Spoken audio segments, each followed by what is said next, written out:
Hello, good morning. This is Naz from NB Network Lessons. Hope everyone is doing okay.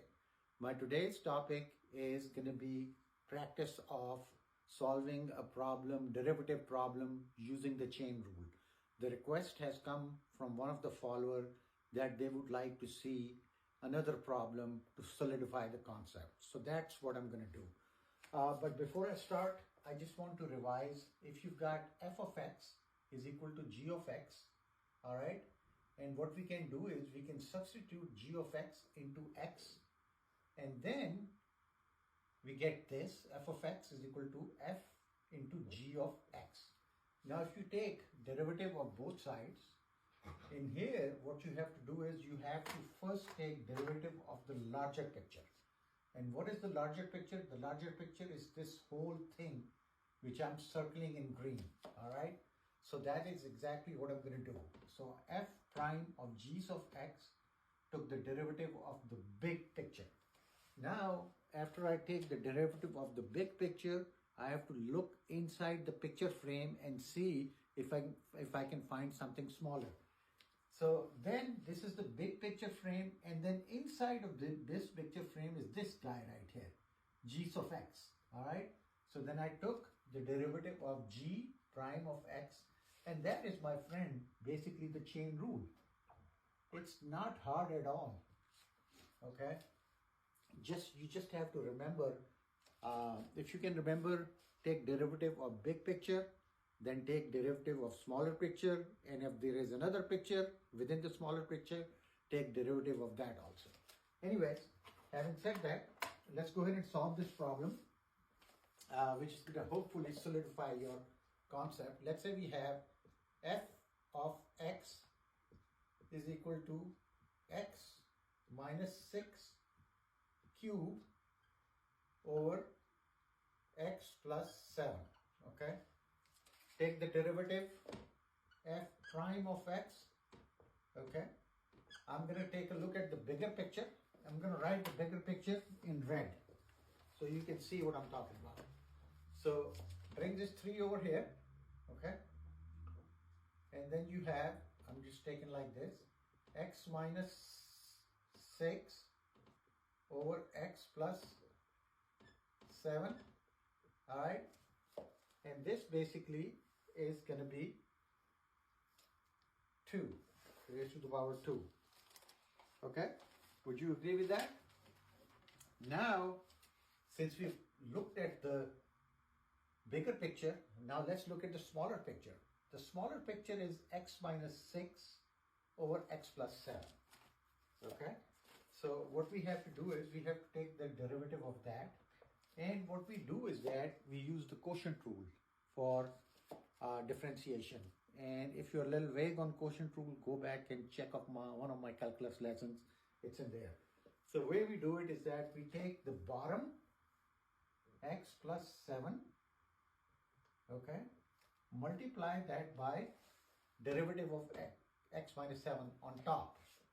So multiply this by x minus 6 prime minus, what you do is you take the top, which is x minus 6, and you multiply that by derivative of bottom, x plus 7 prime. All right. So now what we can do is, and don't forget, this whole thing is over denominator square, x plus 7 square. So far so good. Now what I'm going to do is I'm going to go ahead and simplify this.